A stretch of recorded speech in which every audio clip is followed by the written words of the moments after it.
Arrangement के basis पर अगर हम लोग उनको क्लासिफाई कर दें तो उसको हम लोग एलोट्रॉप्स कहते हैं। जैसे फॉर एग्जांपल हम लोग अलग अलग चीजें पढ़ते आ रहे हैं अब तक। जैसे कि आप लोगों ने पढ़ा है बेटा, जैसे आप लोगों ने पढ़ा है, एक तो कॉन्सेप्ट आपने पढ़ा है दैट इज एलोट्रॉप्स। एलोट्रॉप्स, ठीक है, एलोट्रॉप्स, ठीक है। एक आपने पढ़ा है आइसोटोप्स। आइसोटोप्स, एक होता है आइसोबार्स। थोड़ा सा दोनों में, आइसोबार्स तो खैर हम लोग अभी नहीं डिस्कस करें। Isotopes and isobars, sorry allotropes, दोनों आपस में सेम कुछ रिलेशन रखते हैं, तो इनके बारे में हम थोड़ा सा ज्यादा डिस्कस कर लेते हैं। Okay, let's discuss about that. Okay, ज्यादा डिस्कस करते हैं इनके बारे में। ओके, तो डिस्कस में क्या करना है चलो हम लोग जानते हैं। देखो बेटा, एलोट्रॉप्स में क्या होता है कि हमारे पास सपोज कीजिए कोई एक एलिमेंट है, जैसे कार्बन मान लेते हैं, और कार्बन हमें अलग अलग फॉर्म में मिले नेचर में, यानी कि अलग अलग वेरियस फॉर्म्स में हम लोग को मिले।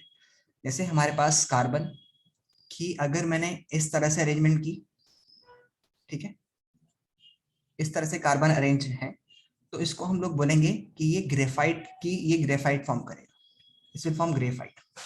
अगर कार्बन टेट्राहेड्रल स्ट्रक्चर में है, like this way this way this way, tetrahedral, so हम बोलेंगे बेटा कि ये डायमंड होगा, दिस विल बी डायमंड।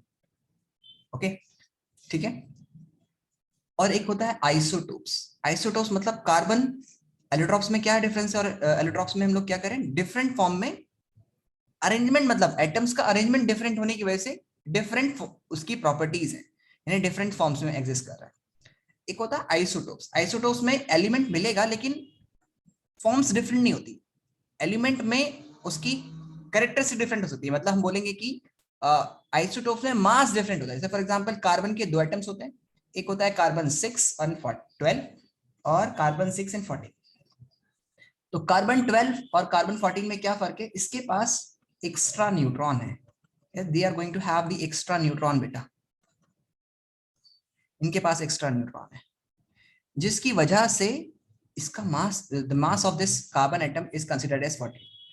अब खास बात दोनों में क्या है, what is the relationship between these two, they both are going to have the same chemical properties, both both allotropes, allotropes and उसके साथ साथ बेटा isotopes, isotopes have same chemical properties, same chemical properties.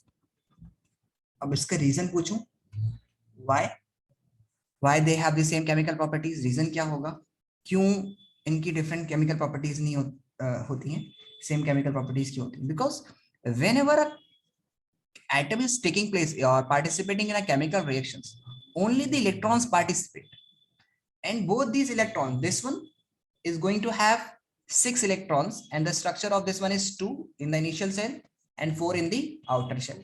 इसमें भी ऐसे ही होगा, दोनों का सेम होगा, 2 electron in the first and 4 in the second. So both are going to have 4 electron in as a valence electron, so they will behave same, or they will have the same chemical properties, they will show same chemical properties. Okay, इनकी chemical properties same होगी। Nucleus के अंदर extra neutron है इसके पास, लेकिन nucleus तो participate ही नहीं करता। अब बात करते हैं यहाँ पर, तो यहाँ पर भी सेम केमिकल प्रॉपर्टीज की होती है, क्योंकि कार्बन है, इसमें भी कार्बन है, उसमें भी कार्बन है। जब केमिकल रिएक्शंस होगी तो कार्बन किसके साथ रिएक्शन करेगा, ऑक्सीजन के साथ। सपोज कीजिए जब बर्न करें तो कार्बन डाइऑक्साइड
सॉरी बेटा, मैं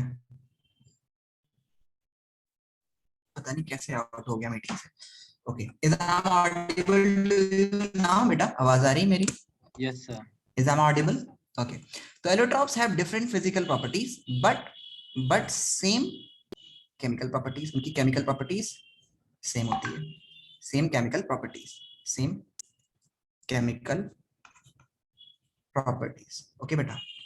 अब सवाल ये है कि अगर मैं definition ये लिखता हूँ कि allotropes are those elements that are going to have the same chemical properties but different physical properties, तो फिर तो ये बात तो same आइसोबार्स के आइसोटोप्स के लिए भी एप्लीकेबल है।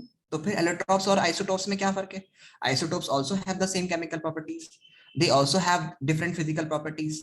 उनकी फिजिकल प्रॉपर्टीज डिफरेंट हो सकती हैं क्योंकि उनके पास एक्स्ट्रा न्यूट्रॉन होता है, बॉम्बार्डिंग में किसी और चीज में फर्क हो सकता है, रेडियो एक्टिविटी, बहुत सारी चीजें जिसमें अलग अलग तरह से दो कार्बन एटम्स डिफरेंट तरह से बिहेव कर सकते हैं, ठीक है, लेकिन केमिकल प्रॉपर्टीज तो सेम है।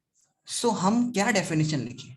सो हम बोलेंगे एलोट्रॉप्स की डेफिनेशन अगर हम लोग को लिखनी होगी तो एलोट्रॉप्स की डेफिनेशन हमारे पास होगी, these are the elements, these, या हम बोलेंगे दोज एलिमेंट्स जो नेचर में अलग तरीके से एग्जिस्ट करते हैं, ये वेरियस फॉर्म में एग्जिस्ट करते हैं, किस वजह से? डिफरेंट अरेंजमेंट होने की वजह से, because of different arrangements of atoms, arrangement different होने की वजह से, तो उनकी फिजिकल प्रॉपर्टीज डिफरेंट हो जाती है। जैसे ग्रेफाइट गुड कंडक्टर होता है इलेक्ट्रिसिटी का, डायमंड बेड कंडक्टर होता है इलेक्ट्रिसिटी का, diamond is the hardest naturally occurring substance, बल्कि ग्रेफाइट एकदम से टूट जाता है, ब्रेक कर जाता है। सो ये बहुत सारी प्रॉपर्टीज आपको मिलेंगी। तो हम बोलेंगे दोज एलिमेंट्स या the phenomena of existence of elements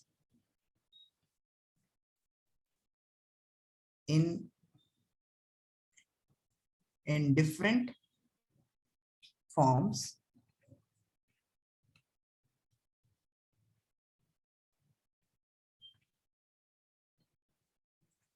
due to different arrangement of atoms. As a result, they have different physical properties, but similar chemical properties,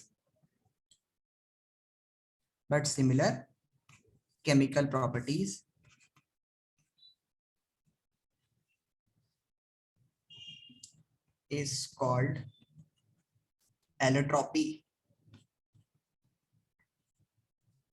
and the phenomena and the is called allotropy, इसको हम लोग allotropy बोलते हैं। और इस तरह की forms को हम लोग and the forms are called allotropes. समझ आया बेटा? Do you understood, Tanishka? Yes, sir. Sayed, Sir, please explain the definition part again. Yes, why not beta? I'm saying that कि the phenomena of existence of an element, किसी एक element का exist होना nature में different forms में in different forms in nature में due to different arrangements of atoms की different arrangements की वजह से, as a result they have different physical properties, उनकी physical properties different हो जाए but similar chemical properties हो, उसको हम लोग एलोट्रॉप्स बोलते हैं। समझ आया? You got it? अच्छा, मैं पहले एक बात अनाउंस कर देता हूँ, कल मैंने आपकी एक्स्ट्रा क्लास रखी है 8:32 इंडियन टाइमिंग, जो हमारी आज की टाइमिंग्स है वही टाइमिंग्स को कल हम लोग क्लास लेंगे एक्स्ट्रा। साइंस की क्लास होगी, there will be class of science, क्योंकि हम लोग को ये चैप्टर कंप्लीट करना है, हम लोग को आगे पढ़ना है रिप्रोडक्शन चैप्टर, इसमें हम लोग थोड़ा स्लो चल रहे हैं, अब तक ये चैप्टर हमारा कंप्लीट हो जाना चाहिए था। So please do not miss the tomorrow class, okay? Yes sir. There will be no backup for the classes, क्योंकि बैकअप के लिए हमारे पास टाइमिंग्स नहीं होगी, हमारे पास हमें भी बहुत सारे टेस्ट सीरीज स्टार्ट करने हैं, बहुत सारी चीजें करनी है। So that's why I am requesting you that please do not miss the tomorrow class. एक ही घंटे की बात है, आपका फ्राइडे होता है, वी नो होता है, लेकिन एक दिन की बात है, आप ज्वाइन करिएगा प्लीज, ओके? क्योंकि अभी 26 जन को आपको छुट्टी मिल चुकी है, सो आप उसको आप बार बार नहीं करेंगे। ओके चलिए, सो अब मैं कैसे बोल रहा हूँ इसको, जैसे कि मैंने बताया था तुम्हें कि जैसे हमारे पास टेट्राहाइड्रल स्ट्रक्चर में ग्रेफाइट्स सॉरी डायमंड होता है, डायमंड में हर एक कार्बन 4 अदर कार्बन से ज्वाइन रहता है, और ये मैंने बहुत अच्छे से एक्सप्लेन किया है पिछली वाली वीडियो में, तो आप उसको देखिएगा। ये होता है tetrahedral structure, tetrahedral structure. Okay, और एक होता है ग्रेफाइट, ग्रेफाइट में हर एक कार्बन बेटा 6 अदर कार्बन से ज्वाइन रहता है, it is attached with 6 other carbon atoms in a hexagonal arrays. किसमें रहता है बेटा? हेक्सागोनल अरेज में ज्वाइन रहता है 6 अदर कार्बन से। ओके, इस तरह से।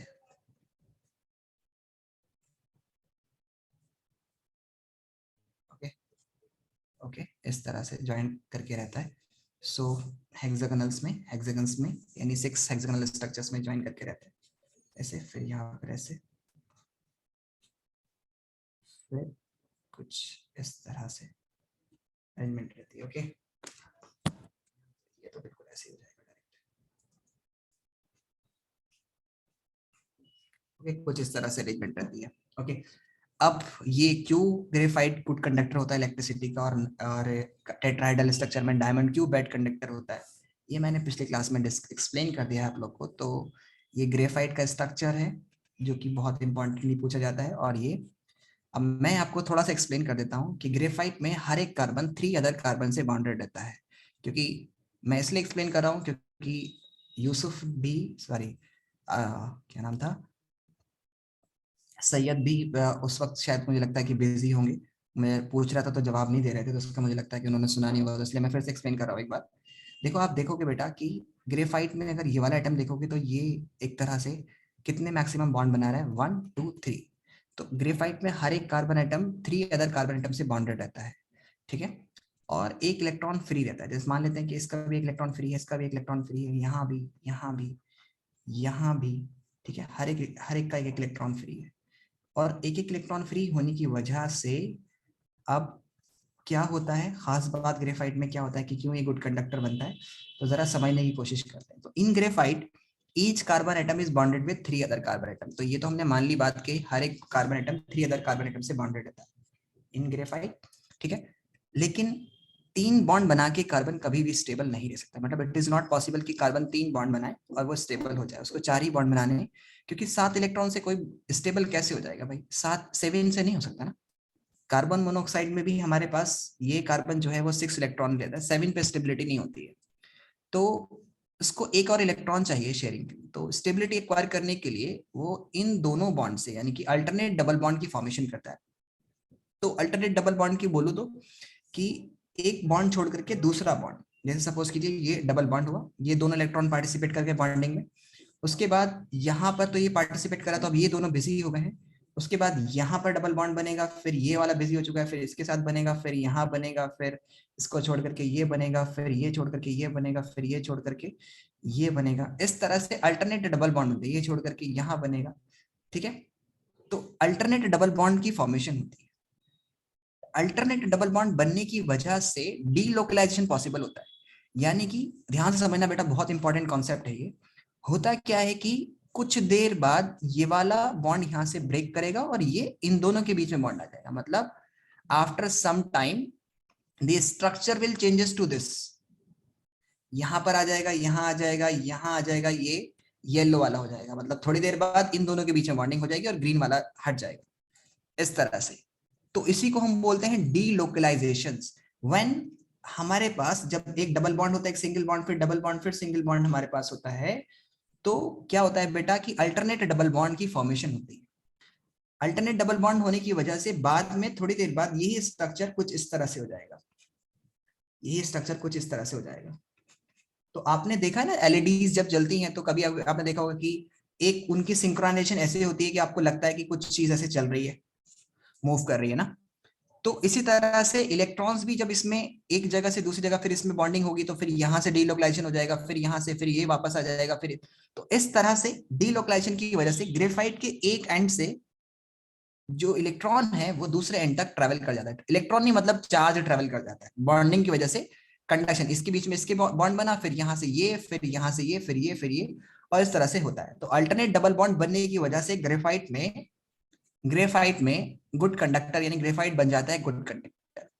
अब बहुत जगह अल्टरनेट डबल बॉन्ड और भी जगह बनते हैं, जैसे फॉर एग्जांपल मैंने बोला कि हमारे पास बेंजीन रिंग होता है जिसको हम लोग कार्बन C6H6 बोलते हैं, C6H6 जिसको हम लोग बेंजीन बोलते हैं। तो बेटा बेंजीन भी में भी double bond alternate double bond होते हैं, मतलब ये ऐसे होगा, उसके बाद आपको थोड़ी देर बाद यही स्ट्रक्चर आपको कुछ इस तरह से देखने को मिलेगा। यही स्ट्रक्चर आपको कुछ देर बाद, थोड़ी देर बाद ये ऐसे देखने को मिलेगा, यानी यहाँ पे डबल बॉन्ड था तो यहाँ आ जाएगा, यहाँ डबल था तो यहाँ और यहाँ, मतलब अल्टरनेट डबल बॉन्ड शिफ्ट कर जाते हैं ये। लेकिन benzene is a bad conductor of electricity because benzene के एक मॉलिक्यूल से दूसरे मॉलिक्यूल में कनेक्शन नहीं है, ये फ्रीली मूव कर रहा है, ऐसे यहाँ से इसके बीच में कोई कनेक्शन नहीं है। जबकि ग्रेफाइट में एक एटम, जो हमारे पास रिंग है उसका कनेक्शन दूसरे रिंग के साथ है, दूसरा कनेक्शन तीसरे रिंग के साथ है। तो since the connection is there in graphite, so graphite में डीलोकलाइजेशन पॉसिबल होता है, जबकि इसमें डीलोकलाइजेशन पॉसिबल नहीं है। समझ आया? समझ आया बेटा? समझ आया जो मैंने Yes, बोला? sir. Yes, sir. ओके, तो मैं क्या कहना चाह रहा हूं कि मैं कहना चाह रहा हूं कि इन graphite each carbon atom is bonded with 3 other carbon atoms. In graphite each carbon atom is bonded with 3 other carbon atom, leaving an electron free. Leaving an electron free. This free electron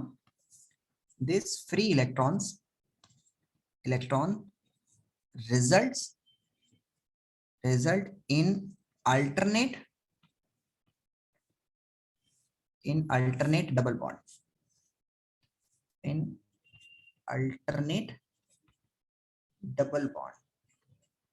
बेटा alternate double bond की formation कराना है। This free electron results in alternate double bond, मतलब alternate double bond बनता है। As a result delocalization is possible. Delocalization is possible.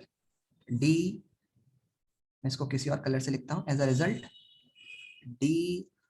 Delocalisation of electron is possible. और जब डीलोकलाइजेशन हो जाता है तो that's make the graphite good conductor of electricity. This make graphite good conductor of electricity, good conductor of electricity। समझ आया बेटा? Yes, sir. कि ग्रेफाइट क्यों गुड कंडक्टर होता है? ठीक है, समझ आ गया अच्छे से? कोई डाउट तो Yes, नहीं? sir. अच्छा चलो, अब सवाल है आपके पास नेक्स्ट। चलो मैं पढ़ाई देता हूँ यार, तुम लोगों ने किया तो था। उसके बाद हमारे पास नेक्स्ट क्वेश्चन है कि सवाल है हमारे पास कि आपसे पूछा जाए अगर कि डायमंड जो होता है वो हार्ड क्यों होता है? Why diamond is naturally occurring hard substance. ठीक है, अभी ग्रेफाइट पे हम लोग दोबारा आएंगे, वापस आएंगे, ग्रेफाइट को वापस आएंगे, लेकिन अभी डायमंड के बारे में बात करते हैं कि डायमंड हार्ड क्यों है। Why diamond is hard? Diamond is hard and bad conductor of electricity, and bad conductor of electricity क्यों है बेटा? जरा बताइए मुझे, कोई जवाब होगा आपके पास? सो डायमंड में ना बेटा, डायमंड में हर एक एटम कार्बन का दूसरे कार्बन एटम से अटैच रहता है in a tetrahedral structure. Tetrahedral structure को आप थोड़ा सा ऐसे समझिए कि टेट्राहेड्रल स्ट्रक्चर बिल्कुल ट्राइपॉड की तरह होता है, जिसमें एक ऊपर को ऐसे रे होगी, फिर यहाँ पर एक ऐसे होगा, फिर ये पीछे की तरफ और ये पीछे की तरफ और ये आगे की तरफ, कुछ इस तरह से स्ट्रक्चर होता है। फिर यहाँ पर एक कार्बन एटम होगा, यहाँ एक कार्बन एटम होगा, यहाँ एक कार्बन एटम होगा, ये भी अलग अलग तरह से बॉन्ड बनाएगा। ठीक है,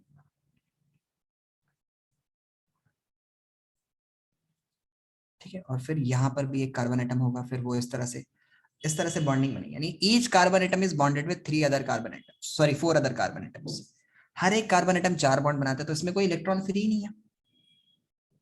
और जब कोई इलेक्ट्रॉन फ्री नहीं होगा तो डायमंड गुड कंडक्टर तो हो ही नहीं सकता ना। तो सवाल आया कि पहले सवाल का तो जवाब मिला कि बैड कंडक्टर क्यों होता है, तो उसका जवाब है कि in diamond each carbon atom is bounded with four other carbon atoms leaving no electron free, which make diamond bad conductor of electricity.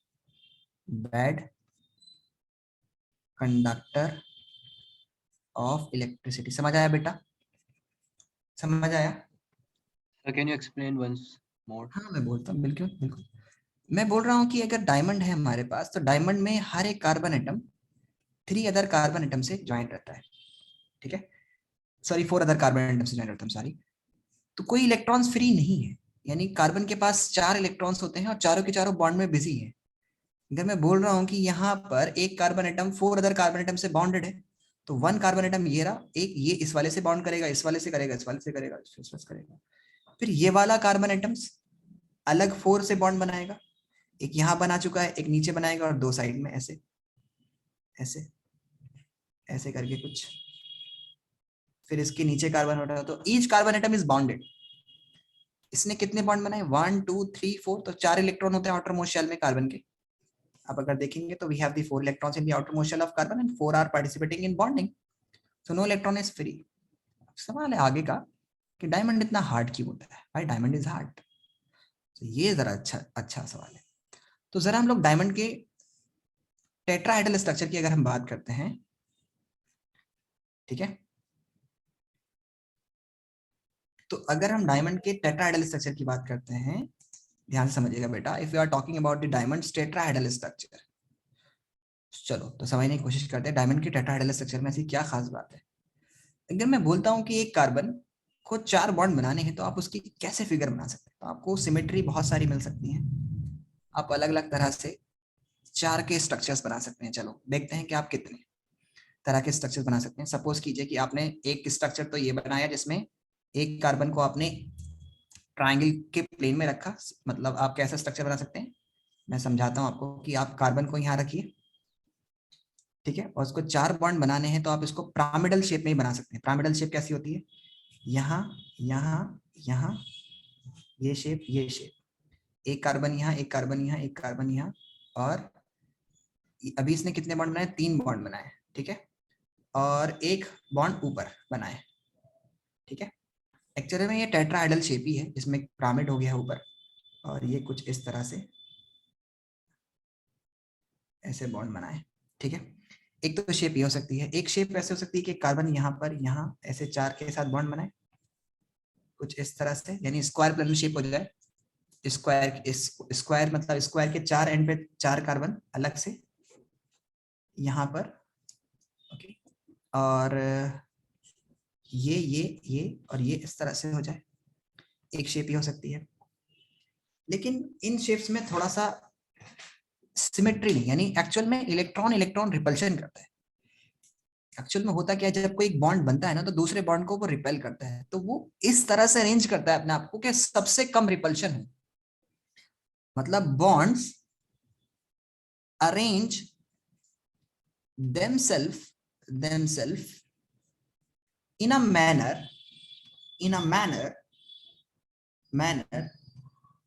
that they get minimum repulsion force।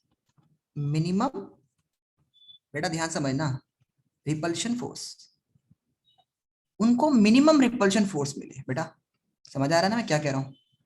They get minimum repulsion force, maximum मतलब कम से कम उनको repulsion force मिले, ज्यादा repulsion force नहीं, ठीक है। Repulsion force जैसे for example अगर मैं बोलता हूं कि यहाँ पर एक कार्बन है, यहाँ एक कार्बन है, यहाँ एक कार्बन है, यहाँ एक कार्बन है, तो इस वाले बॉन्ड में ये 2 बॉन्ड पेयर्स, ये 2 बॉन्ड जो हैं इनको 180 डिग्री का रिपल्शन मिल रहा है, लेकिन यहां वाले बॉन्ड में अगर आप ये वाला बॉन्ड देखेंगे, सो इस वाले बॉन्ड में 90 डिग्री का रिपल्शन मिल रहा है। सो ये तो इक्वल बात तो नहीं हुई ना, बराबर तो नहीं हुई ना, सिमेट्री तो गड़बड़ हो गई ना। ये तो अनफेयर हो गया कि ये वाला बॉन्ड को 90 पर मिल रहा है, इस वाले को 80 पर मिल रहा है, तो बिल्कुल बराबर गड़बड़ हो गया, तो बिल्कुल मतलब अन्याय हो गया एक तरह से, कि ऐसा अलाउड नहीं होगा भाई कि आप एक 90 को रखो एक उसमें, ठीक है, ये नहीं, दिस इज नॉट फेयर, ठीक है। मोर ओवर ये स्ट्रक्चर में इक्वल डिस्ट्रीब्यूशन ऑफ फोर्स भी नहीं है। इक्वल डिस्ट्रीब्यूशन ऑफ फोर्स का मतलब क्या हुआ कि सपोज कीजिए आपने इस तरफ से फोर्स लगाई, तो मैक्सिमम इस कार्बन पर फोर्स लगेगी। आपने ऊपर से ऐसे फोर्स लगाई तो मैक्सिमम इस कार्बन पर फोर्स लगेगी। आपने इस तरफ से लगाई तो मैक्सिमम इस कार्बन पर फोर्स लगेगी। आपने इस तरफ से लगाई तो उस कार्बन पर लगेगी। मतलब जिस डायरेक्शन में भी आप लगाएंगे सब पर बराबर डिस्ट्रीब्यूशन नहीं होगा फोर्स का, सब पर बराबर डिस्ट्रीब्यूशन नहीं होगा। लेकिन टेट्राहेड्रल स्ट्रक्चर अपने आप में एक ऐसा स्ट्रक्चर है जिसमें इक्वल डिस्ट्रीब्यूशन होता है फोर्स का और सारे बॉन्ड एंगल बराबर होते हैं। They all going to have the same bond angle. जैसे फॉर एग्जांपल अभी मैं पिक्चर से भी समझाऊंगा आपको, ठीक है। टेट्राहेड्रल स्ट्रक्चर को हम लोग कैसे जानेंगे। Suppose we have this carbon and this is the carbon, another bond, एक बॉन्ड यहाँ पर कार्बन के साथ बना रहा है, मैं बना नहीं रहा हूँ। उसके बाद दूसरा कार्बन यहाँ पर है, तीसरा पीछे की तरफ है और एक ऊपर है। They are going to have, अगर मैं इसको डॉटेड लाइन से यहाँ पे रिप्रेजेंट करूँ तो दे have the same bond angle बेटा। यहां से यहां का जो बॉन्ड एंगल है वो है 109.5 डिग्री ले लेते हैं अभी आपको समझाने के लिए, मिनट्स तो आपने नहीं पढ़ा। तो उसके बाद यहाँ पे ये वाला बॉन्ड एंगल भी 109.5 डिग्री है। ये वाला बॉन्ड एंगल भी 109.5 डिग्री है, 9.5 डिग्री। ओके, यहां से ये वाला बॉन्ड एंगल भी 109.5 डिग्री है। उसके साथ साथ बेटा खाली ये वाला बॉन्ड नहीं, यहां से इस वाले के लिए भी बॉन्ड एंगल उतना ही है, ये वाले के लिए और इस वाले के लिए भी बॉन्ड एंगल पीछे से अगर आप जाएंगे तो वो भी उतना ही है। मतलब सब में बराबर बॉन्ड एंगल है। जब बॉन्ड एंगल बराबर होता है तो ये क्यों हुआ, सवाल ये है कि इन्होंने क्यों इस तरह का अरेंजमेंट किया, क्योंकि यहाँ पर बॉन्ड सारे बराबर रिपल्शन पर है, सबके बीच में बराबर बॉन्ड रिपल्शन एंगल है, तो सब बराबर रिपल्शन पर है। यहाँ पर तो सिमेट्री सेम नहीं हो रही है।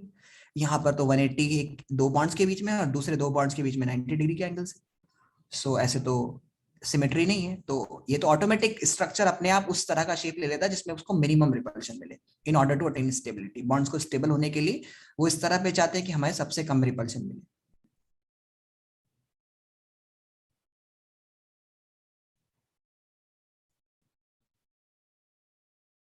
समझ आया, समझ आया बेटा? So please explain again. देखो यहां पर अगर मैं बोलता हूं,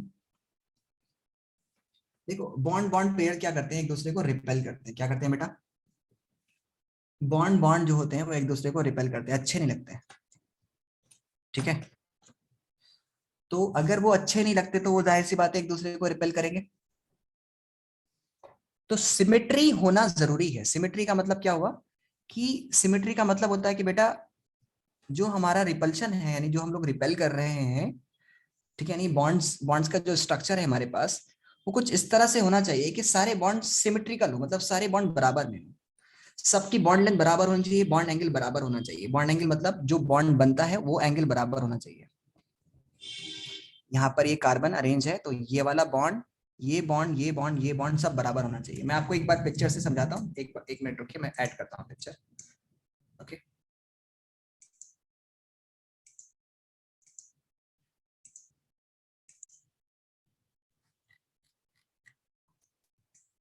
ये टेट्राहेड्रल स्ट्रक्चर की कैरेक्टरिस्टिक्स है।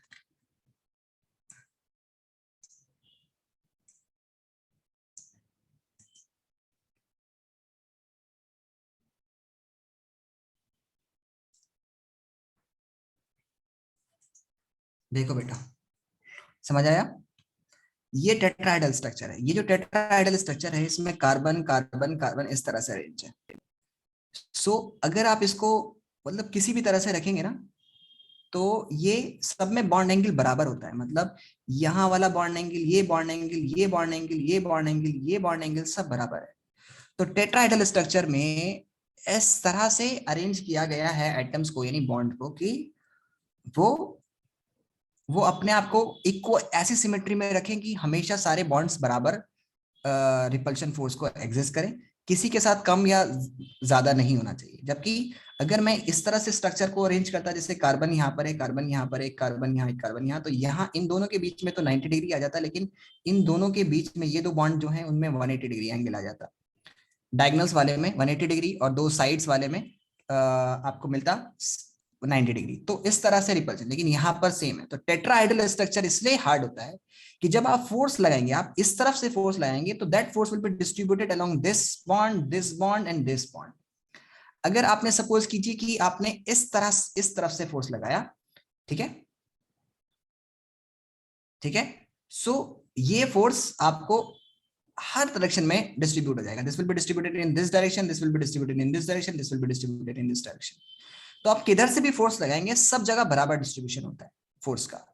तो इसलिए बॉन्ड एंगल बराबर। लेकिन स्क्वायर प्लेनर शेप में अगर मैं बात करता हूं, यहाँ इसमें, इस वाले शेप में, जिसमें हमने इस 4 स्क्वायर के प्लेन्स पर रखा है सारे कार्बन्स को, ऐसे अगर ऐसी शेप होती, मैं ये अजम्पशन लेके समझा रहा हूँ कि अगर ऐसी शेप होती जिसमें 4 कार्बन एटम कुछ इस तरह से अरेंज होते, तो अगर मैं इस तरफ से फोर्स लगाता तो मैक्सिमम इस पे फोर्स लगती, इन दो पर तो फोर्स लगती ही नहीं। इस तरफ से लगाता तो मैक्सिमम फोर्स इस पर लगती। तो इस तरह से हम बोलेंगे कि फोर्स का डिस्ट्रीब्यूशन इक्वल नहीं है, बल्कि टेट्राहेड्रल स्ट्रक्चर में सब जगह डिस्ट्रीब्यूशन इक्वल डिस्ट्रीब्यूशन है। तो हम बोलेंगे कि, समझ आया आपको? Yes sir. ओके ओके, चलिए, तो हम बोलेंगे कि टेट्राहेड्रल स्ट्रक्चर में ऐसी क्या खास बात होती है, तो लिखेंगे भाई डायमंड इज हार्ड। तो उसका जवाब आपके लिए होगा बेटा कि in diamond, why diamond is hard. तो इसको मैं, इसका जवाब मैं लिख देता हूं कि क्यों ऐसा होता है। ओके, होती है जिसकी वजह से वो हार्ड होता है, क्योंकि उसमें इक्वल डिस्ट्रीब्यूशन फोर्स होता है। तो हम बोलेंगे इन डायमंड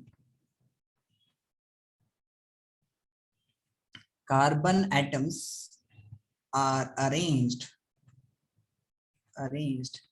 in, किस में अरेंज होते हैं बेटा? इन tetrahedral structure in which all carbon bonds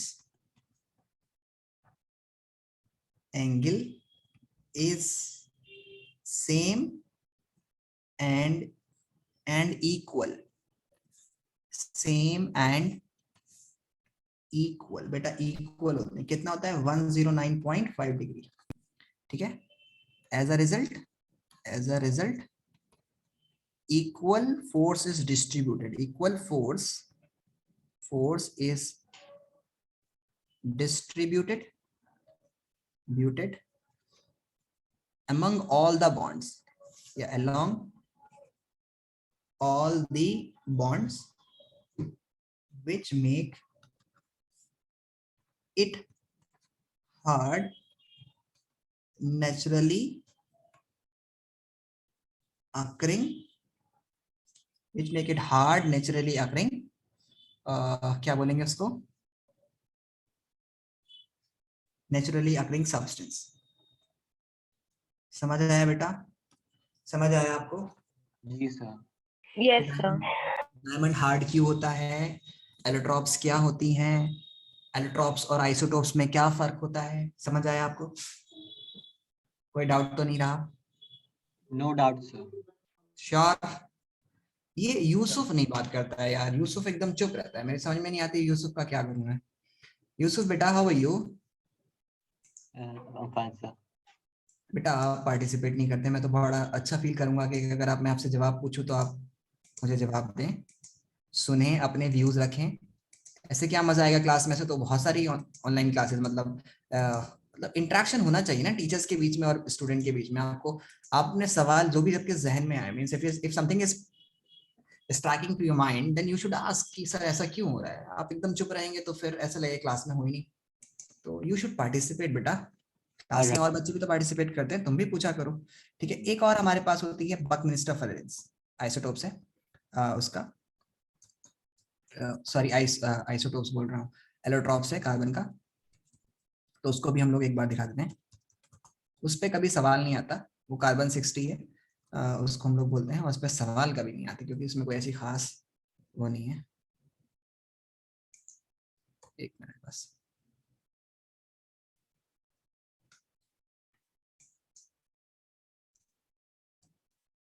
एक मिनट।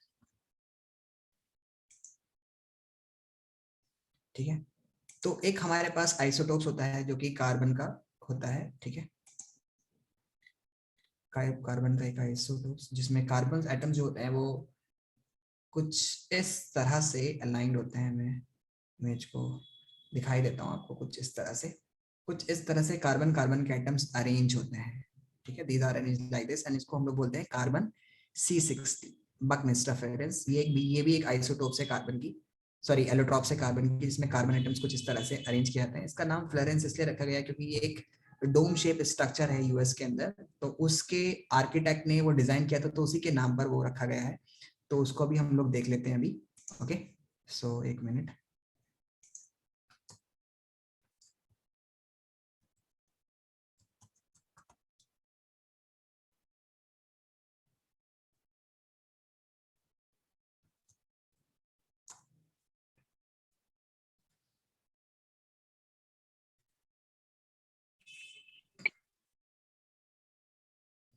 ओके, सो कुछ इस तरह का ये डोम है, आपको अगर दिखे तो। So you can see this one, कि ये जो डोम है ये यूएस में, यूएस आर्किटेक्ट ने, बकमिंस्टर फ्लोरेंस ने ये डोम बनाया था, उन्होंने डिजाइन किया था, और उन्हीं के नाम पर इस आइसोटोप्स का, सॉरी एलोट्रॉप का नाम रखा गया है। ठीक है, तो इसी के बेसिस पर ये रखा गया है। तो कई बार ऑब्जेक्टिव में क्वेश्चन, अब तो खैर ऑब्जेक्टिव है ही नहीं आपका। सो यूएस में ये है एक डोम, और उस डोम के बेस पर ये नाम रखा गया, he was the Buckminster Florence. Okay, ये है हमारे पास बकमिंस्टर फ्लोरेंस, इनके नाम पर रखा गया है। यू गॉट इट, समझ आया आपको? कोई डाउट? नो डाउट ना? आगे मूव No, करें। sir. Sure? Yusuf, No doubt, sir. Syed, do have any doubt बेटा? No, sir. Okay, let's move further. अब हम लोग आगे चलते हैं और समझने की कोशिश करते हैं। चलिए चलिए बेटा, अब हमारे पास है, अब स्टार्ट होती है हमारे पास ऑर्गेनिक केमिस्ट्री। ठीक है, अभी तक हम लोगों ने कार्बन के बारे में पढ़ा। अभी तक हम लोगों ने, पहले मैं एक रिव्यू कर देता हूँ कि अभी तक हम लोगों ने क्या पढ़ा है इस चैप्टर में, क्या जाना है हम लोगों ने इस चैप्टर से।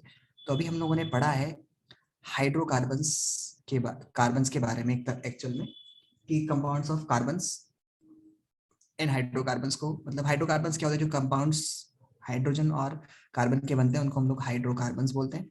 तो हाइड्रोकार्बन्स के बारे में जाना। फिर हम लोग unique property of carbon, property of carbon, की कार्बन के अंदर ऐसी क्या खास बात है जिसकी वजह से वो इतने सारे कंपाउंड बना पाता है। उसके बाद हम लोगों ने पिछले क्लास में कुछ स्ट्रक्चर्स देखे थे कोवलेंट बॉन्ड्स पर, कोवलेंट कोवलेंट बॉन्ड पर हम लोगों ने अलग अलग स्ट्रक्चर देखे। CO2 का स्ट्रक्चर देखा था हम लोगों ने, H2SO4 का स्ट्रक्चर देखा था हम लोगों ने, N2 का स्ट्रक्चर देखा था हम लोगों ने, O2 का स्ट्रक्चर हम लोगों ने देखा था, S8 का स्ट्रक्चर हम लोगों ने देखा था। तो ये कुछ स्ट्रक्चर्स हम लोगों ने डिस्कस किए थे पिछले क्लास में। तो वो स्ट्रक्चर्स हमने बारे में पढ़ा। उसके बाद हमने एलोट्रॉप्स पढ़ी, एलोट्रॉपी पढ़ी।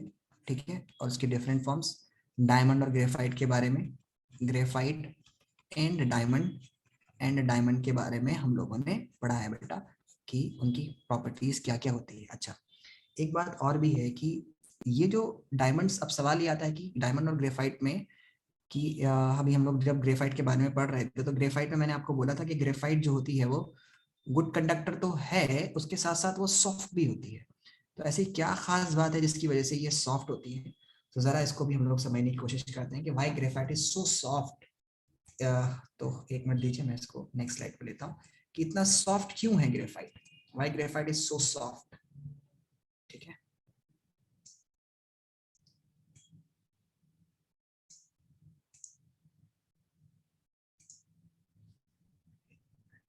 slide देता हूँ।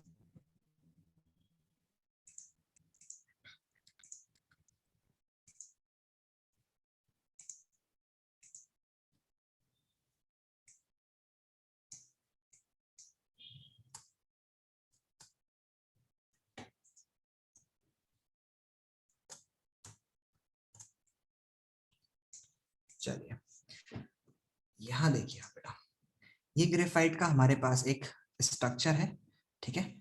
और ग्रेफाइट में कोवलेंट बॉन्ड जो बनते हैं वो कार्बन कार्बन की एक लेयर की और दूसरी लेयर के बीच में बनते हैं। लेकिन ग्रेफाइट की जो मेन लेयर है ना, मतलब मेन लेयर का मतलब हुआ कि अगर मैं डिस्कस करूं तो एक लेयर से दूसरी लेयर के बीच में बॉन्ड लेंथ बहुत ज्यादा होती है। आप देखेंगे यहाँ से यहाँ के बीच में और यहाँ से यहाँ के बीच में काफी डिफरेंस है। सो ये एक लेयर दूसरी लेयर के ऊपर बस प्लेस रहती है। जैसे कि आप एक शीट है पेपर की, ये एक शीट है पेपर की और ये शीट एक दूसरी शीट के ऊपर रखी हुई है ऐसे, वो शीट उस एक और शीट के ऊपर रखी हुई है। तो ऐसे आपके पास लेयर बाय लेयर की शीट है। लेकिन एक शीट को आप उठा करके लेंगे तो उसको आप खींचेंगे तो नहीं टूटेगी, लेकिन आप एक लेयर को आप स्लाइड करेंगे तो आराम से स्लाइड हो जाएगी कि नहीं होगी? बोलो हो जाएगी कि नहीं होगी? बोलिए yes or no, will it slide or will the one layer of graphite slide over the other or not? Will it slide? If you have a sheet or bundle of papers, अगर आपने यहां से force लगाया तो क्या आपका एक sheet easily remove कर लेंगे? बोलिए Yes, करेंगे? sir. लेकिन क्या मैं एक शीट ले लेता हूँ सिर्फ, I took only one sheet of paper and और मैंने इसको खींचा, तो क्या ये बीच में से ब्रेक हो जाएगी? नहीं होगी ना, आपको मेहनत करनी पड़ेगी। तो बिल्कुल ऐसा ही समझ लीजिए ग्रेफाइट के उसमें भी। ग्रेफाइट में एक लेयर दूसरी लेयर के ऊपर प्लेस रहती है और बेटा this layer is placed over another layer, okay, like this, okay. One layer is placed over the other layer and there is a weak van der Waals force or weak van der Waals bond भी बोल सकते हो आप। एक layer से दूसरी layer के बीच में कुछ इस तरह की बॉन्डिंग होती है, ओके। दिस इज लाइक कुछ इस तरह से एक लेयर दूसरी लेयर के बीच में रखी रहती है, ठीक है, इस तरह से। और इनके बीच में जो फोर्स ऑफ अट्रैक्शन होती है दैट इज वेरी लेस। उनके बीच में फोर्स ऑफ अट्रैक्शन बहुत ज्यादा अच्छी नहीं होती, यानी कि ये जो बॉन्ड होता है ये वीक बॉन्ड होता है, जो ऐसे ही फोर्स ऑफ अट्रैक्शन है एक कार्बन के पार्टिकल्स के दूसरे पार्टिकल, तो दिस इज वीक बॉन्ड, ठीक है, इसमें कोई नहीं। लेकिन ये वाला जो बॉन्ड होता है this is called the covalent bond, जो कि शेयरिंग करके बना है, या आप इसको शेयरिंग बॉन्ड भी बोल सकते हो बेटा, इसको आप शेयरिंग बॉन्ड भी बोल सकते हो। सो ये नहीं ब्रेक करता, ये नहीं ब्रेक करता। इसी की एक लेयर को हम लोग बोलते हैं graphene. One layer is called one layer of graphite, one layer of graphite. Graphite जो होती है वो बहुत अच्छी कंडक्टर होती है और ग्रेफाइट इज कॉल्ड ग्रेफीन। इसको आप ग्रेफीन बोल सकते हो, ठीक है, ओके बेटा। तो एक लेयर से दूसरी लेयर के बीच में बॉन्ड नहीं है, वीक बॉन्ड है, तो ये एक लेयर दूसरी लेयर के ऊपर इजीली स्लाइड कर जाती है। हम बोलेंगे because there is weak bond, ठीक है, weak van der Waals force या वीक बॉन्ड होता है between one layer of graphite over one layer of graphite with another layer, so it can slide, slide easily, ठीक है। ये क्या कर सकता है बेटा? इट कैन स्लाइड इजीली, ये आसानी से स्लाइड कर सकता है, इजीली आसानी से स्लाइड करेगा। और अगर ये आसानी से स्लाइड करेगा तो फिर क्या होगा बेटा? बोलिए। सो इजीली ग्रेफाइट क्या कर जाए, एक लेयर दूसरी लेयर के ऊपर इजीली स्लाइड कर जाएगी, तो वो क्या हो जाएगा? It will make the graphite dry lubricant. तो उसकी वजह से ग्रेफाइट से आप लिख भी पाते हैं, क्योंकि जब आप पेपर पे चलाते हैं तो उसकी एक लेयर चिपक जाती है पेपर के साथ और दूसरी लेयर पेंसिल के साथ अटैच रहती है, तो इसलिए आप पेंसिल से लिख भी पाते हैं। तो यही रीजन है कि why graphite is good conductor of electricity, sorry good conductor होता है और ड्राई लुब्रिकेंट होता है, क्योंकि एक लेयर दूसरी लेयर के ऊपर सिर्फ ऐसे ही प्लेस कर दी गई है, उसमें कोई ऐसा बॉन्ड नहीं, और इसलिए हम बोलेंगे कि वो गुड कंडक्टर होता है, सॉरी ड्राई लुब्रिकेंट की तरह यूज किया जाता है, ओके। सो हम बोलेंगे कि that's why it is used as dry lubricant, ये बेटा ड्राई लुब्रिकेंट की तरह काम किया करता है। समझ आया? You got it? Yes, sir.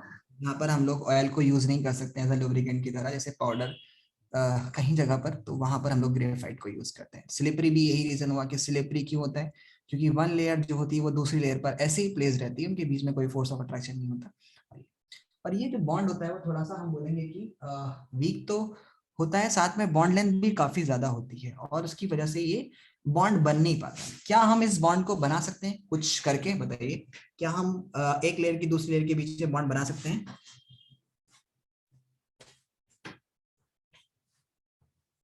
बोलिए।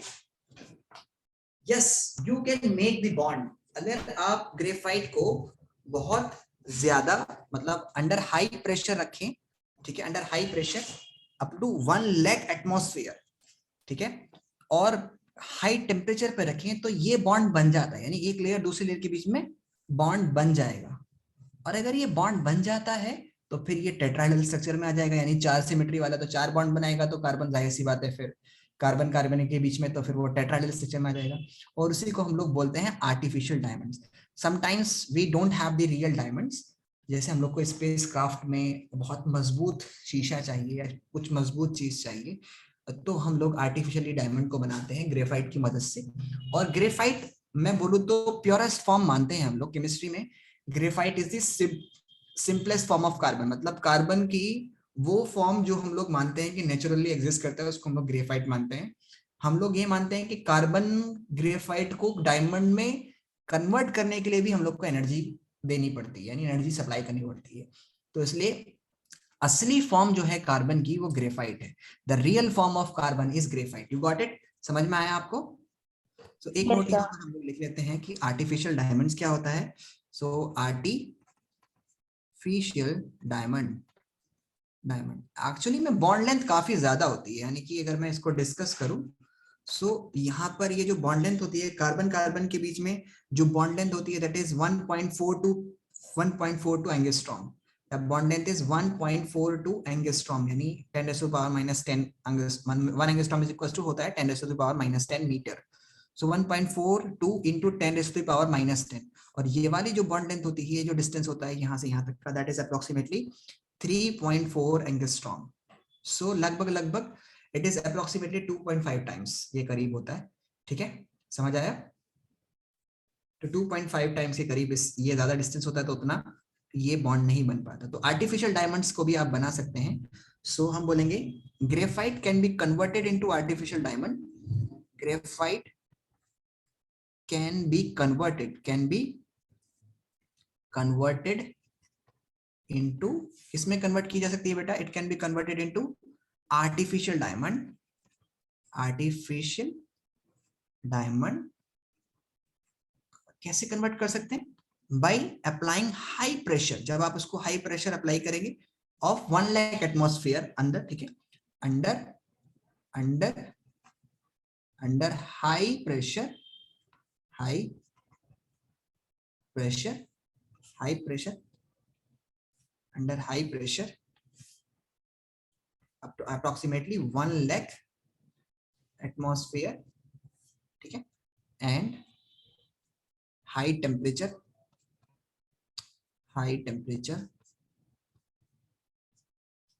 and high temperature approximately 2000 degree Celsius. समझ आया कितना गर्म करना पड़ेगा इसको? तो ये फिर बॉन्ड बन जाएगा। लेकिन इसके अंदर खास बात क्या होती है कि इस तरह के डायमंड्स को जो बनते हैं वो जेम की तरह नहीं यूज किया जाता, because they are grey in colours. such diamonds can't be used as gems because they are gray। कैसे होते हैं? ग्रे इन कलर,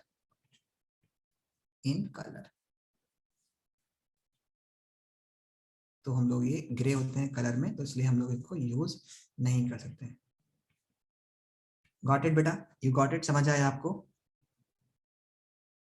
तो फिर इनका यूज क्या है? यूज है इनका कि हम लोग इनको यूज करते हैं आर्टिफिशियल्स उसमें। तो सच डायमंड्स आर यूज्ड इन, किसमें यूज किया जाते हैं बेटा? making cutting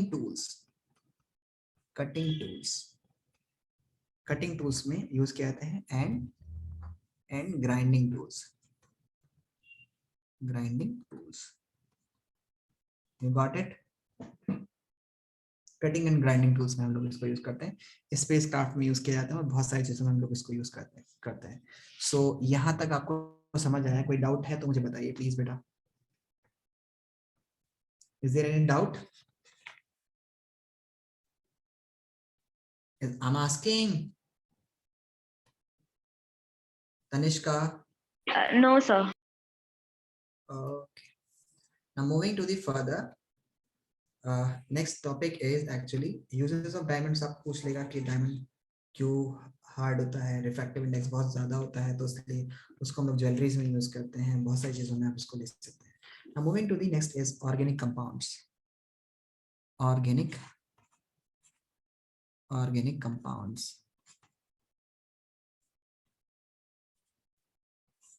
ऑर्गेनिक कंपाउंड्स क्या होते हैं? हम लोगों ने अलग ही ब्रांच बना दी एकदम ऑर्गेनिक कंपाउंड्स की। सो ऑर्गेनिक कंपाउंड्स क्या होते हैं? तो ऑर्गेनिक कंपाउंड्स तो पहले हम लोग ये मानते थे कि ऑर्गेनिक कंपाउंड्स वो कंपाउंड्स होते हैं जो सिंथेसाइज किए जा सकते हैं सिर्फ किसी एक नेचुरली अकरिंग बॉडी के अंदर या नेचुरल सब्सटेंस के अंदर। पहले तो अर्लियर हम लोग बोलेंगे अर्लियर assumptions। क्या कहते थे कि ऑर्गेनिक कंपाउंड जो होते हैं can only be synthesized in living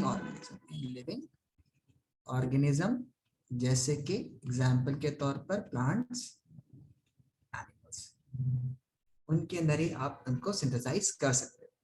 ठीक है, ऑर्गेनिक कंपाउंड्स को माना जाता है कि ऑर्गेनिक मतलब जो चीज, ऐसी चीज जो नेचुरली अकरिंग सब्सटेंस के अंदर ही बनाई जा सकती है और वो आप उसको आर्टिफिशियली नहीं बना सकते। तो एक वाइटल फोर्स थ्योरी थी, वाइटल फोर्स थ्योरी थी एक, ठीक है, जो कि किसने दी? Berzelius was a scientist who gave a vital force theory, ठीक है, इन 1815, ठीक है, 1815 में उन्होंने एक वाइटल फोर्स थ्योरी दी थी, ठीक है।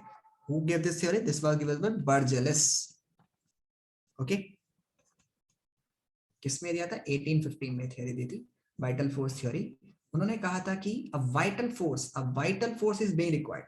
एक वाइटल फोर्स चाहिए होगी किसी भी ऑर्गेनिक सब्सटेंस को प्रिपेयर करने के लिए आर्टिफिशियली, ठीक है, आर्टिफिशियली यानी कोई एक ऐसी फोर्स चाहिए जो नेचुरल है, जो आप नहीं लैब के अंदर बना सकते। A vital force is required to prepare organic compounds which can't be artificially created। आप उसको artificially create नहीं कर सकते, ठीक है, मतलब आप उसको लैब Sir, के please अंदर। explain this from the starting. ये पूरा एक्सप्लेन करूं? Okay Yes, sir. बेटा, ऑर्गेनिक कंपाउंड्स ऐसे कंपाउंड्स होते हैं जो किसी नेचुरल सब्सटेंस के, अर्लियर अजम्पशंस की बात कर रहा हूं मैं कि ऑर्गेनिक कंपाउंड्स क्या होते हैं। ऑर्गेनिक कंपाउंड्स वो कंपाउंड्स होते हैं जो सिंथेसाइज किए जाते हैं किसी एक लिविंग ऑर्गेनिज्म के अंदर से, प्लांट्स या एनिमल्स। ये अर्लियर अजम्पशन मानी जाती थी। इसी अजम्पशन को बेस करते हुए बर्जेलिस एक साइंटिस्ट थे जिन्होंने 1815 में एक थ्योरी दी थी जिसको हम लोग बोलते हैं vital force theory. And in this vital force theory he said that a vital force is being required to prepare organic compounds artificially। और मतलब उस एक वाइटल फोर्स चाहिए, कुछ ऐसी खास फोर्स चाहिए होती है जो आप नेचुरली नहीं बना सकते हैं, आर्टिफिशियली आप लैब के अंदर इसको नहीं प्रोड्यूस कर सकते ऑर्गेनिक कंपाउंड्स को। अंडर मतलब कोई एक मिस्टीरियस फोर्स चाहिए होगी जिसको उसने बोला वाइटल फोर्स, एक वाइटल फोर्स जिसको उसने बोला मिस्टीरियस फोर्स। यानी मिस्टीरियस मतलब जो मिस्ट्री हो या फिर मतलब गॉड की तरफ से हो, mysterious force, ठीक है, mysterious force is required to prepare organic compounds which is impossible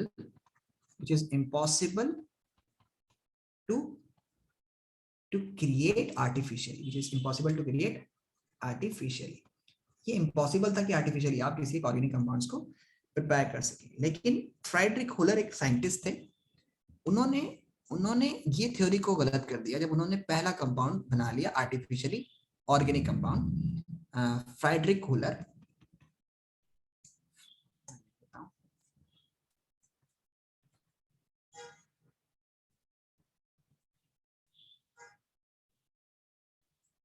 Frederick holer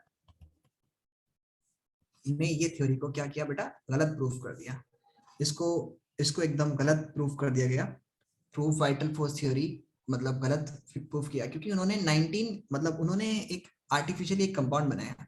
he was preparing ammonium chloride. Ammonium chloride को जब हम लोग हीट किया पोटेशियम साइनेट के साथ, ठीक है, पोटेशियम साइनेट KCNO, तो बनता है अमोनियम साइनेट, ठीक है, प्लस KCl। और फर्दर इसको जब हम हीट करते हैं ऑन कंटिन्यूअस हीटिंग, तो हीट करने पर बेटा ये जो चीज होगी, यहाँ तो हीट की जरूरत नहीं, जब इन दोनों को रिएक्ट कराया तो ये इसको फर्दर हीट करने पर इसका स्ट्रक्चर चेंज हो जाता है और बन जाता है NH2C double bond O NH2।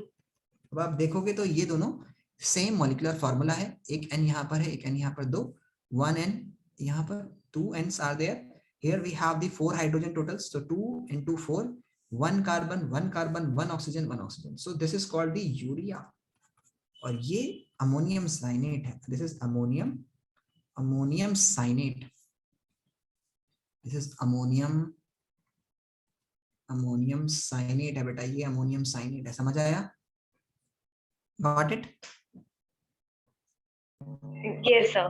Ammonium cyanate कैसा है? इनऑर्गेनिक सब्सटेंस है, जो आर्टिफिशियल लैब में मिलता है, इनऑर्गेनिक सब्सटेंस है। और यूरिया हमारी बॉडी के अंदर बनता है, यूरिया ऑर्गेनिक सब्सटेंस है, ऑर्गेनिक सब्सटेंस है, लेकिन उन्होंने क्या किया, इसको आर्टिफिशियली क्रिएट कर दिया, इनऑर्गेनिक सब्सटेंस से ऑर्गेनिक सब्सटेंस को क्रिएट कर दिया। सो ये फ्रेडरिक होलर में तो क्या किया, he proved vital force theory wrong, गलत उसने प्रूफ कर दी, बाय प्रिपेयरिंग ऑर्गेनिक कंपाउंड, इसको हमने बोला यूरिया, बाय इनऑर्गेनिक कंपाउंड जिसको हमने बोला अमोनियम साइनेट,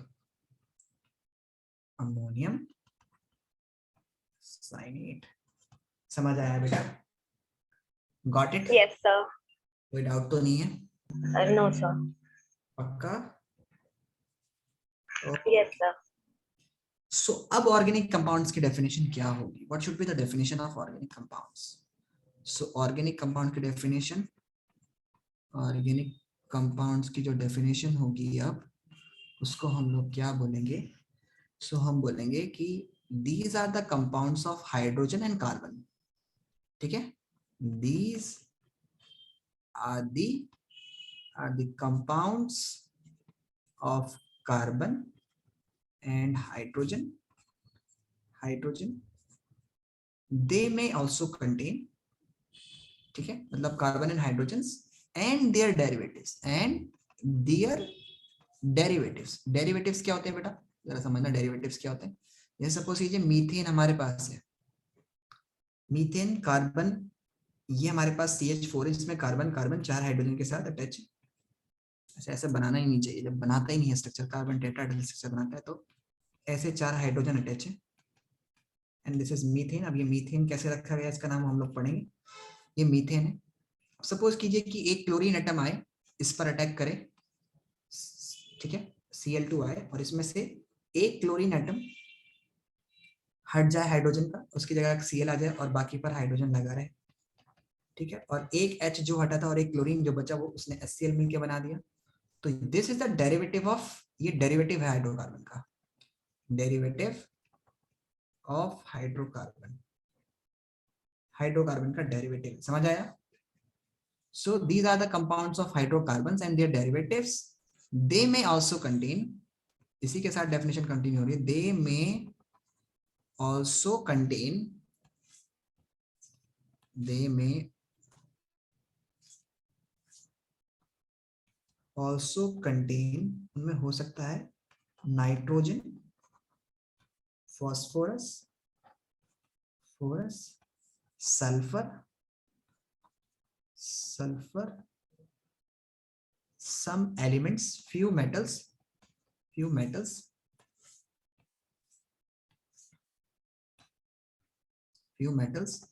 like sodium, etc. समझ आया? इसके साथ साथ उनमें नाइट्रोजन भी हो सकता है, उसमें फॉस्फोरस भी हो सकता है, उसमें सल्फर भी हो सकता है, फ्यू मेटल्स भी हो सकते हैं। तो समझ आया आपको बेटा ये? You got it? Yes, sir. Are you copying the notes or not? सच से सच्ची बताना। Yes, sir. ओके, सो ये हमारे पास हाइड्रोकार्बन्स है। अभी हमारे पास जो टॉपिक इसमें बच रहा है वो है आइसोमेरिज्म, हम लोग को थोड़ा सा देखना है, और आईयूपीएसी भी थोड़ी सी देखनी है, ज्यादा स्ट्रॉन्ग नहीं जाना, ताकि आपको एटलीस्ट कंपाउंड्स के नाम तो पता हो, और फिर अनसैचुरेटेड एंड सैचुरेटेड हाइड्रोकार्बन्स हैं। बस यही आपके सिलेबस में है इस बार। कुछ पार्टिस का पोर्शन कटा हुआ है तो वहाँ हम लोग नहीं डील करेंगे, लेकिन जितना है उतना हम लोग अच्छे से पढ़ेंगे। समझ आए आपको? कोई डाउट तो नहीं है? बोलो। No, sir. का? Yes, sir. ठीक, तो आज के लिए इतना ही रखें। चलिए, ओके बेटा, Thank you, sir. ओके।